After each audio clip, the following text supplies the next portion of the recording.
Hello, everybody, and welcome again to another episode of The Cheer Guys. I'm Daniel Satterfield, and as always, we are presented by Cheer and Dance Battles. Want to go ahead and give a shout out to our sponsors we have today. Our first sponsor is Coachable. It's a new app for coaches in every single sport you can imagine. You can download it as a coach, put all of your material on there, have videos sent to you, and athletes, you can spend in-app purchases to get their knowledge sent to you. They'll analyze your videos, they will send it back, and you simply get to pay those coaches directly so that they can make money. That's the Coachable app. Go and take a look at it, check it out. They're our sponsors, and I'm joined as always by Mr. Chase Brett, world-renowned ICU judge trainer, nationally renowned coach. Sometimes a really sarcastic cheer punk because he'll punk you out with your stunts, but here we are. Mr. Chase Brett, how are we, man?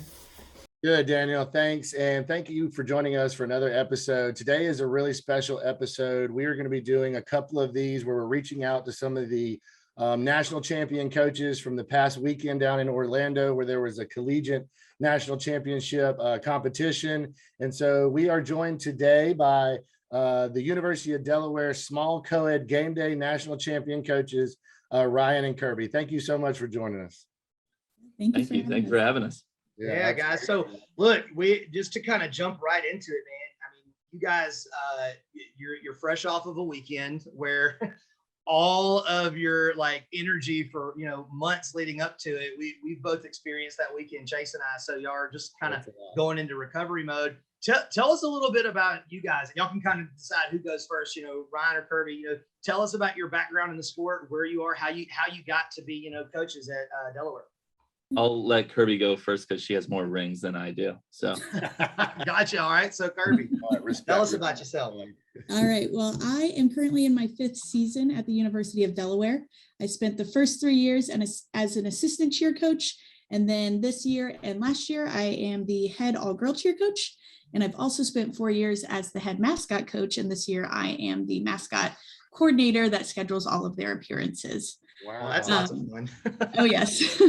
Learned a lot very quickly with them. Calendly right there. Yeah. Yes. I have my entire college coaching career has been at the University of Delaware. But prior to that, I was an athlete at Indiana University on the all-girl cheer team. Got 4 national championships there and won second place as well. And then I was also a member of the U.S. national team for 5 years, where I was on the all-girl team, and we won 5 world championships there.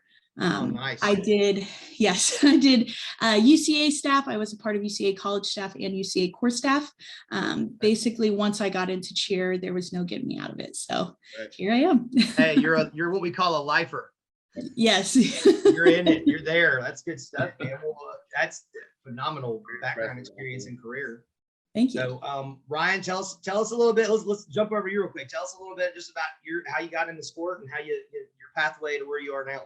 Yeah, so this is finishing my 3rd season here at the University of Delaware. I'm the Spirit Program Coordinator and the co-ed cheer team head coach. So I oversee cheer, dance, and mascot on like a day-to-day basis, but coaching wise, just the co-ed cheer team.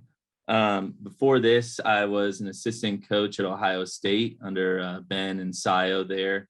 They taught me a lot with their co-ed cheer team. And it was awesome to see them because in that year, because that was their 5th year at Ohio State. And so things were really beginning to click. And I competed against them, and I knew what they used to be, which is not what they are now. Right. And so it was cool to see that culture kind of come together for them. And then before that, I was an assistant coach at the University of Cincinnati for 1 year. And then Cincinnati is where I got my undergrad and master's. Obviously cheered there, competed there and everything like that. But before that, I played football from 2nd grade through senior year of high school. So the typical cheerleader story. Yes. Yeah. Kind of happened upon it. So yeah, made your shift from football over to cheer because there was somebody who said, "Hey, come throw some girls around." Yeah. That's about how it goes. That's about how it goes. Yeah. Those girls. All right, cool. Yeah, we'll do that. Yeah. Good stuff, man. Well, awesome. Yeah, let's do this. Tell us, because this is what part of the reason we wanted to get you guys on to do this. Tell us about the win in Orlando. Just y'all's experience showing up, down at college nationals, walking in, It was and like then a just four-peat, right? Like it wasn't just the win. Like this is the fourth time. like this is number 4, right? So you came down with the obviously mindset and intention when you walked in there that this was yours to take again. Yeah. Go ahead, Ryan. I'll let you take it. I would say that like this was probably the most pressure that we have felt with this, because the seniors, we wanted them to graduate with 4 rings on their hand. I mean, we had parents coming up to us. We had seniors reminding us throughout the year. It's like, hey, we're getting 4. And when I first came in my first year, we were going for a 2-peat, right? And I did not believe varsity would give that championship to the same team 2 years in a row. Right. And then when we won it last year, I was like, okay, maybe we got it because there wasn't as many teams in the division. I mean, we still did really well, don't get me wrong, but we weren't competing as many. And I'm like, nationalizing in your brain as a coach. Yeah, right. like were we really that good? Like you have to, but that's a confidence thing as a coach. Like you have to kind of like justify it. Yeah, and we were, don't get me wrong, but it's just something always in the back of your head. But then like 4 years, I'm like, oh, like this is gonna be like really hard. But I mean, we did it, and there's a picture, it's on our social media, of me hugging one of the seniors, and I think that just totally encapsulates what that meant for our team and for us. Right there. Yes, yeah, that's the one. And that's one of our seniors, Brie Costa, and obviously we're kind of like the highlight in that, but you see 2 or 3 other groups in that are hugging as well, and they're all doing this. They're all like in the picture. They're all like, like. So I love that. Right. There's always that stigma that we think of, and not that any company out there has ever really done this for any reason that we have any proof for, but in our human nature, we think it's bad for business to keep giving the same team national championships, Yeah. A lot of teams will sit there and be like, well, I don't even want to come back if they're going to keep winning. So we understand that mindset as a coach of going, no way they're going to give it to us again.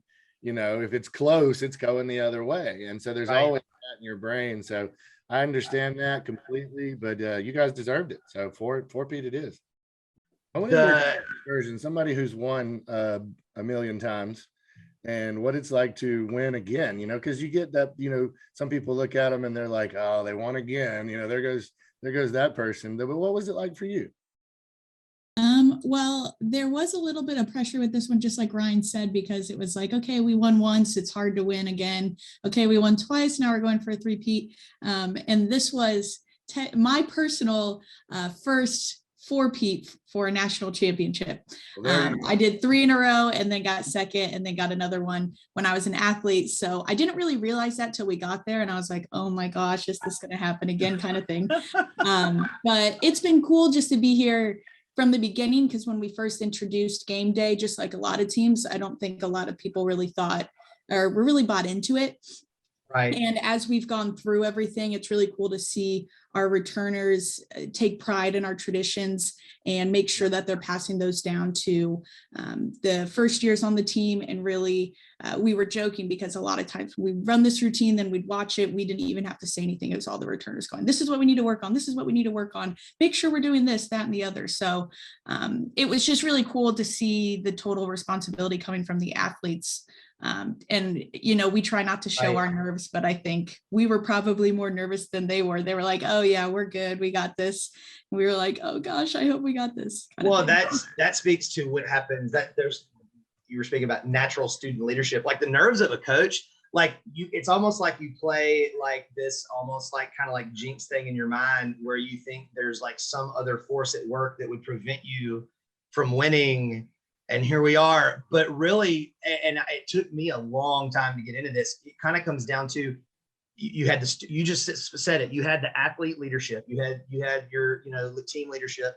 You guys obviously have not only the background in the sport, but the coaching knowledge to be able to produce a program that over the course of time has been creating national championship athletes. That's the name. The thing that happens is the name get so big, you almost feel like the name is bigger than what you're capable. But you guys now, having been there, y'all created that. So that's awesome. Congratulations, because Thank you. That's the I great have thing this about college, bunch. too. When I coach college, I loved having those leaders because Yeah. they're adult leaders. It's not like having those juniors and seniors and high school leaders. It's a little bit more real. It's a little bit more adult. It's a little bit more they're a little more seasoned and allowed to lead in a more adult way. And so I love that. And that's what makes college so special. So Yeah. So tell me kind of something. segues us into Kirby, what she was talking about, kind of segues us yeah. into our next point there about the routine. Y'all would go and watch it. Talk to us just about the routine. You said traditions. This is another thing that makes college so special, is bringing out those traditions during game day and winning those judges over year in and year out, even during a pandemic. So talk to us about that. Ryan, you want to take that, or you want me to? Yeah. Well, I'll take a little bit of it. So, I mean, we're very fortunate at Delaware that we have great traditions, right? We have an amazing fight song. We have great opportunities to showcase our traditions in our timeout. So we always do what's called hen spell out at like our basketball games, which is what's in our timeout right now. We had Delaware Forever. We've had First Down in the past. We've had a couple other things here and there. This year we put in the call of the blue hen, which is like the rooster crow. I think that woke up the judges right in the timeout. So we're very fortunate in that regard to be able to like showcase those things within game day. Kirby, I'd love to see that evolution of game day as well. Yeah. It's been cool just to kind of, just like you said, use our regular traditions and either amp them up or see our athletes take more pride in them in a regular game day now, because they understand the importance of it all. So our fight song is a very endurance focused fight song. We do two-step anytime that we're not moving our feet otherwise. And then we have a standing tuck and a stunt at the end. So it used to be this big daunting thing. And I think it still is for some of the kids, but they do a really nice job of hyping each other up and saying, this is the standard, this is where we're supposed to be, as opposed to being kind of afraid to go for those things. And then just like Ryan said, our hen spell out is something we do at every single basketball game. We did Delaware Forever this year, something that we open every football game with. And it's just cool to see the kids really take hold of that and perform it just like they were at a regular game. And it's fun to see the alumni who are either our same age or who we didn't coach, and they come back and they get excited for the traditions as well. So let me get, I want to get just really raw for 1 second, because we've been talking about like the fluffy floating. We just won. We're a legacy team, whatever. I want to know which one of y'all is the one when something doesn't look like, gets down to business. It's like, what the is going on? Like, which one of y'all is the coaching philosophy of you're not doing your job, let's go? Like, is that both of you a little bit, or is it just who's going to throw the first punch? That's what I want to know. I think it depends on what it is. Because I feel like I'm a very, it's him. If it's one of the girls, it's you, or what? Yeah, I feel like I'm a pretty calm coach, I would think, but I will never forget one of Ryan's kids, one of the co-ed guys. He called me a drill sergeant or something when I was going through the fight song with all of the girls, because we've got a lot of straight lines or high V's or low V's that we need to do with that. So I think when it comes to the fight song, I'm the one that's going to get on them more for those kind of things. My all girls were not hitting their full ups consistently, and that's something we do in the warm up. So one day I got really mad and said, every time we walk through this, everyone is doing their full up forever until we're done. So up until the warm-up room, they were doing their warm-ups every time we were in it. But I think Ryan, I think we balance each other out. Rang through my ear a little bit, like forever. Yes. The thing about game day is it actually does make them better game day cheerleaders. I mean, you're practicing stuff that you're doing that's going to be in front of the student body, the administration. And so really it's helped out a lot of the schools, forcing them to look at this from a competitive standpoint, which got them invested and involved, and all of a sudden they became better program altogether. So I love the game day. I think it's helped programs be inclusive, especially during the pandemic. And so I think it's a huge part of our sport. And so and to kind of answer both of those questions in there too. When I first came in, I think me and Curry just had instant chemistry in our coaching styles. And like she said, we have like a great balance. And I don't think it's like the good cop, bad cop sort of thing. I think we kind of feel each other out as we're going throughout stuff. And even as we're, we practice all girl and co-ed at the same time on 2 different mats. We're blessed to have 2 full panels. So we can do that in the space to do that. But we can even feel our coaching energy from across. I think there was one time this year where I kind of, snapped and on co-ed, and she's trying to get all girl to focus. She's like, okay, look over here. Get in. Those moments. Well, I can tell you what it was. My music was on, and I could see Ryan snapping, and I was like, "Oh, the good thing my music's on. The kids won't notice." And in that moment, my music cut, and all girl just turned, and I was like, "All right, let's focus on the cheer. We're gonna do this now." So. That was one of those moments. I like it. Look, those raw moments happen, and I think it's important people understand, like, you guys are keeping in mind, as from a coaching level, you've got, everything you're doing for the school. You're in charge of mascot logistics. So you're doing mascot, you're planning what you're going to do for games week to week during, football season, basketball season has started. I don't know if you guys do like a lot of other colleges and you cheer volleyball or some of these other sports that are now pulling cheerleaders in and you're doing appearances on campus. Oh, and by the way, you're also having to schedule your practices around every one of your students' schedules and go. And the pressure for you guys as a coaching staff to get all of that lined up and then go into practice and be able to be as calm and balanced as the two of you are saying, that's a kind of unicorn situation. Just so y'all know, that kind of speaks to, I think, that atmosphere y'all created for, let's just put it this way, for Pete, my rule is when you get to 5, now you've created a legacy. Now you're getting into where if you're going beyond that, you're becoming a dynasty. Like you guys are kind of following in the stages of, Ben Schreiber and Andy Brown and those people that, Chase has said are such great. That UCA foundation of coaches. By the way, you guys are on that same playing field and level. Whether y'all put yourselves there or not, y'all are in that category now. So just compliment to you guys. Great job. Well, I don't feel there yet, but we will be there. Yeah.